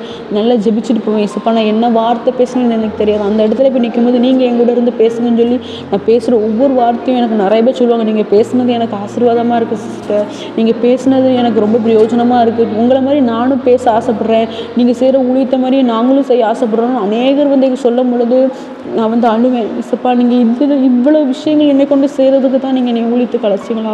நான் அந்த பூமியில் உள்ள தேவைக்காகவும் சாப்பாட்டுக்காகவும் ட்ரெஸ்ஸுக்காகவும் அற்ப காரியத்துக்காக நான் உங்களை விட்டு தூரம் போக பார்த்தேனே, நீங்கள் என்னை கொண்டு மகிமையான காரியங்களை செய்ய வைத்திருக்கீங்களேன்னு சொல்லி நான் ஆண்டவர்கிட்ட அப்புறம் மன்னிப்புக்கிட்டு நான் ஜெபம் பண்ணேன். ஆண்டவர் ஊழியத்திற்குள்ள முழு குடும்பமாக நாங்கள் ஊழியம் செய்த 4 வருடம் ஆகுது. இந்த 4 வருடமும் நாங்கள் சுவிசேஷ ஊழியத்தை நாங்கள் செய்து கொண்டு வருகிறோம். கர்த்தர் எங்களை இதுவரையிலும் நடத்தி கொண்டு வருகிறார். சொன்ன மாதிரி அழைத்த தேவன் உண்மை உள்ளவர். எங்களை அழைத்த நாள் முதற்கொண்டு இந்த நாள் வரையிலும் எங்களை கண்ணின் மணி போல் பாதுகாத்து வருகிறார். நாங்கள் போகிற சுவிசேஷம் சொல்லுகிற கிராமங்கள், நிறைய கிராமங்கள் எதிர்ப்பு இருக்கும், உயிர் குத்திரவாதம் இருக்காது. ஆனால் ஆண்டவர் எங்களை பாதுகாக்கிறார். நம்ம அவருடைய அனுமதி இல்லாமல் நம்ம தலையில் உள்ள ஒரு முடியை கூட பிடுங்கிறதுக்கு சத்துருவை ஆண்டவர் விடவே மாட்டார். அதனால் ஆண்டவர் எங்களை பாதுகாத்து இந்நாள் வரையிலும் அவர் எங்களை நடத்தி கொண்டு வருகிறார். இப்போ நாங்கள் மலை கிராம ஊழியங்களுக்கு ஊழியம் செய்வதற்கு நாங்கள் ஒரு முயற்சி எடுத்துருக்குறோம். ஒரு மலை கிராமம் போயிட்டு வந்திருக்கிறோம். அடுத்த வாரத்தில் ஒரு மலை கிராம ஊழியங்களுக்கு நாங்கள் கடந்து செல்ல போகிறோம். எங்கள் ஊழியங்களுக்காக நீங்கள் ஜெபித்து கொள்ளுங்கள். அழைப்பு இருக்கிற பிள்ளைங்க பின்வாங்காதீங்க. ஆண்டவருக்காக ஏதாவது செய்யணுங்கிற வைராக்கியங்களுக்கு வந்து ஒப்பு கொடுத்துங்க. ஆண்டவர் என்னை கொண்டு நீங்கள் செய்ய சுத்தமாக இருக்கிறது என்னை கொண்டு செய்யுங்கப்பான்னு சொல்லி ஆண்டவர்கிட்ட ஒப்பு கொடுங்க. ஆண்டவர் வெளி இடங்களுக்கு எங்களை கொண்டு போய் பயன்படுத்தி கொண்டிருக்கிறார். எங்களுக்காக நீங்கள் ஜெபித்து கொள்ளுங்கள். இந்த ஊழியத்தில் இதுவரையிலும் எங்களுக்கு சப்போர்ட் இல்லாமல் தான் நாங்கள் ஓடிக்கிட்டு இருக்கோம். எங்களுக்கு ஆதரவு சப்போர்ட் எல்லாமே ஏசப்பா மட்டும்தான். எங்களுக்கு எது தேவைனாலும் ஸ்பீக்கராக இருக்கட்டும், நாங்கள் வெளியிடங்களில் நின்று போய் எல்லோரும் கேட்பாங்க இந்த ஸ்பீக்கர் எவ்வளோ, எங்கே வாங்கினீங்க? எங்களுக்கு அந்த ஆண்டவர் வாங்கி கொடுத்தார். ஊழியத்திற்காக நாங்கள் ஸ்பீக்கர் இருந்தால் தானே பேச முடியும்னு நினைக்கும் போது எங்களுக்கு ஆண்டவர் வாங்கி கொடுத்த ஒரு ஸ்பீக்கர். அதை கொண்டு நாங்கள் வந்து அநேக இடங்களில் நாங்கள் நின்று ஸ்பீச் பண்ணியிருக்கோம். அநேக இடங்களுக்கு நாங்கள் ஆண்டவருடைய நாமத்தை பறைசாற்றி கொண்டிருக்கிறோம். நாங்கள் இங்கே தெருவில் நின்று பேசுகிறது எங்கேயோ இருக்கிற ஒரு நபருக்கு ஒரு தாக்கத்தை ஏற்படுத்துது அப்படின்னா ஆண்டவர் எங்களை கொண்டு செய்கிற வல்லமான காரியங்களை நான் ஆண்டவரை நான் ஸ்தோத்திரிக்கிறேன். போன வாரம் நாங்கள் பெங்களூர் பட்டணத்திற்கு போயிட்டு வந்தோம். நாங்கள் இங்கே தெருவில் நின்று சொல்கிற சுவிசேஷம் அவங்களுக்குள்ளே கிரியை செய்கிறோம். அவங்க சொல்கிறாங்க நீங்கள் சொல்கிற சுவிசேஷம் எங்களுக்குள்ளே கிரியை செய்யுது, நாங்களும் ஆண்டவருக்காக ஏதாவது செய்யணும் அப்படின்னு நாங்களும் வாஞ்சிக்கிறோன்னு சொல்கிறாங்க. இந்த விஷயங்களெல்லாம் நான் கேட்கும் பொழுது நான் ஆண்டவர்கிட்ட தினம் சொல்கிறது, ஆண்டவரே இவ்வளோ வல்லமையான காரியம், இவ்வளோ மகிமையான காரியங்களை நீங்கள் செய்கிறதுக்கு தான் நீங்கள் ஊழியத்துக்கு அழைச்சிங்களா அப்படின்னு சொல்லி. ஆனால் இன்னும் வரை எங்களை வந்து தூசிக்கிறவங்க தூசிச்சுட்டு தான் இருக்காங்க. இவள்கிட்ட ஒன்றுமே இல்லை, இருக்கிறது எல்லாத்தையுமே இழந்துட்டா, ஊழியத்துக்கு போடுறேன்னு சொல்லி அவ்வளோத்தையும் இழந்துட்டா, ஒன்றுமே இல்லாமல் நிற்கான்னு சொல்லி சொல்கிறவங்க சொல்லிக்கிட்டே தான் இருக்காங்க. ஆனால் எங்களுடைய ஒரு பக்கத்தை மட்டும்தான் அவங்க பார்க்குறாங்க. ஊழியத்தில் நடக்கிற விஷயங்கள் எதுவுமே அவங்களுக்கு தெரியாது. ஊழியத்தில் மகிமையான காரியங்களை ஆண்டவர் செய்கிறாரு. நான் ஊழியத்தில் உள்ள கஷ்டத்தையும் நஷ்டத்தையும் போராட்டங்களையும் பாடுகளையும் பார்த்து நான் என்றைக்கும் நான் ஊழியத்தை விட்டு போயிருந்தேன். இப்போ நடக்கிற இந்த மகிமையான அனுபவங்களுக்குள்ளே நான் கடந்து வந்திருக்கவே முடியாது. நான் அப்போ அந்த போராட்டங்களையும் பாடுகளையும் சகித்தனால தான் இப்போ ஒரு சில மாதங்களாகவே எங்களை ஆண்டவர் ரொம்ப மகிமையாக நடத்துகிறார். ஒரு சில வெளி இடங்களுக்கு மீட்டிங்க்கெலாம் போனால் ஆண்டவர் குளோரியாக எங்களை நிரப்பி குளோரியாக நடத்துகிறார். பெங்களூர் பட்டணத்தில் நடந்த ப்ரேயர்லாம் குளோரியஸ் மூமெண்ட், அவ்வளோ மகிமையாக ஆண்டவர் வெளிப்பட்டார். அவருடைய பாடுகளுக்கும் பிரச்சனைகளுக்கும் பயந்து நான் ஒதுங்கியிருந்தேன்னா இந்த மாதிரி மகிமையான காரியங்களை வந்து நான் பார்க்கவே முடியாது. என்னுடைய வாழ்க்கையில் நன்மை செய்த ஆண்டவர் என்னைய ஊழியத்திற்கு அழைத்து அபிஷேகித்து அழைத்த நாள் முதற்கொண்டு இந்த நாள் வரையிலும் நான் நிற்கிறதற்கு எனக்கு பலன் தந்திருக்கிற ஆண்டவர் உங்களுடைய வாழ்வில் உங்களுக்கும் ஊழிய அபிஷேகம் இருக்குது. ஊழியத்தில் ஒருவேளை இருக்கிறீங்க, ரொம்ப போராட்டம் இருக்குது, பாடுகள் இருக்குது, கவலைகள் இருக்குது, பின்வாங்கிடலாமா, ஊழியம் செய்யவா வேண்டாமா, வேலைக்கு போயிடலாமா அப்படின்னு பலவிதமான யோசனையில் நீங்கள் இருந்தீங்கன்னா சோர்ந்து போகாதீங்க சிஸ்டர், சோர்ந்து போகாதீங்க பிரதர். நீங்கள் நல்ல ஊழியம் செய்யுங்க, ஆண்டவர் உங்களை உயர்த்துவார். அவர் அழைத்த தேவன், அவர் உண்மை உள்ளவராக இருக்கிறார். நீங்கள் அதனால் எதை குறித்தும் கவலைப்படாதீங்க. உலகத்தில் ஒரு மனுஷன் ஒரு கம்பெனியில் வேலை பார்க்குறான்னா அந்த கம்பெனி அவனுக்கு சம்பளம் கொடுக்கு. அப்போ நம்ம பரலோகத்திற்காக வேலை செய்கிற நம்மளுக்கு என்ன தேவைன்னு வந்து ஆண்டவருக்கு தெரியும். இந்த நம்ம வாயிலிருந்து சொல் பிறவதற்கு முன்பே நமக்கு இன்னது தேவை என்று அவர் அறிந்திருக்கிறாராம். அதனால் நமக்கு தேவை என்னென்னு அது ஆண்டவருக்கு தெரியும். ஆண்டவர் வந்து நமக்கு தேவையான எல்லாவற்றையும் தகுந்த நேரங்களில் தந்து நம்மளை ஆசீர்வதித்து நடத்த போதுமான தேவனாக இருக்கிறார். ஊழியத்திற்கு ஒப்பு கொடுக்கறதுக்கு தயங்கி கொண்டிருக்கிற பிள்ளைங்களை பார்த்து நான் சொல்லுறேன், நீங்கள் ஊழியத்திற்கு ஒப்பு கொடுங்க. தேவன் உங்களை கொண்டு செய்ய நினைத்த காரியங்களை அவர் உங்களை கொண்டு மட்டும்தான் செய்வார். நீங்கள் மகிமையான இப்போ இருக்கிற பாடுகளையும் பலவீனங்களையும் போராட்டங்களையும் பார்த்து உங்களை கொண்டு ஆண்டவர் செய்கிற மகிமையான காரியங்களை இழந்துடாதீங்க. அவர் உங்களை கொண்டு செய்கிற காரியங்கள் ரொம்ப பெருசாக இருக்கும். அதாவது நீங்கள் யாருக்கும் கீழே போய் நின்று தலை கொடுத்து ஜெபம் பண்ணணும்னு ஆசைப்படாதீங்க. நீங்கள் அநேகர் தலைமையில் கரங்களை வைத்து ஜெபம் பண்ணுற அளவுக்கு ஆண்டவர் உங்கள் மேலே அபிஷேகத்தையும் வல்லமையும் வரங்களையும் வைத்திருக்கிறார். அதை இழந்துடாதீங்க. ஊழியத்திற்கு ஒப்பு கொடுங்க. ஆண்டவர் உங்களை கொண்டு பெரிய காரியங்களை செய்வார். இந்த பிரயோஜனம், இந்த சாட்சியும், இந்த வேத வசனமும், நான் சொன்ன இந்த ஆலோசனைகளும் உங்களுக்கு மிகவும் பிரயோஜனமாக இருக்குன்னு நான் ஆண்டவருக்குள்ளே விசுவாசிக்கிறேன். இன்னொரு செய்தியின் மூலியமாக எங்களை ஒவ்வொருவரையும் சந்திக்கிறேன். நாம் தலைகளை தாழ்த்தி ஜெபிப்போம். அன்பின் கிருபை நிறைந்த நல்ல ஆண்டவரை நன்றியோடு துதிக்கிறேன், ஸ்தோத்தரிக்கிறேன். ஏசப்பா, இந்த நாளிலும் கூட இந்த சிறுவேத பகுதியை அப்பா நம்முடைய பிள்ளைகளோடு பேசவும் உன்னுடைய சாட்சியை பகிரவும் நீங்கள் கொடுத்த கிருபைக்காக உங்களுக்கு நான் நன்றி செலுத்துகிறேன் தகப்பனே.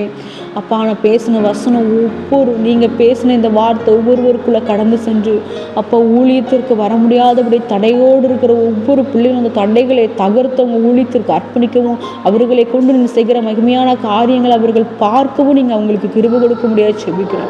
உன்னுடைய கரங்களுக்குள்ள ஒப்பு கொடுத்து செபிக்கிறேன். ஒவ்வொரு பிள்ளைகளையும் ஆசீர்வதிங்க. கேட்ட பார்த்த ஒவ்வொரு பிள்ளைகளையும் நீங்கள் ஆசீர்வதிக்க முடியாது செபிக்கிறேன். உன்னுடைய கரங்களுக்குள்ள ஒப்பு கொடுத்து செபிக்கிறேன். இயேசு கிறிஸ்துவின் மூலியமாக செபிக்கிற நல்ல பிதாவே, ஆமென். God bless you.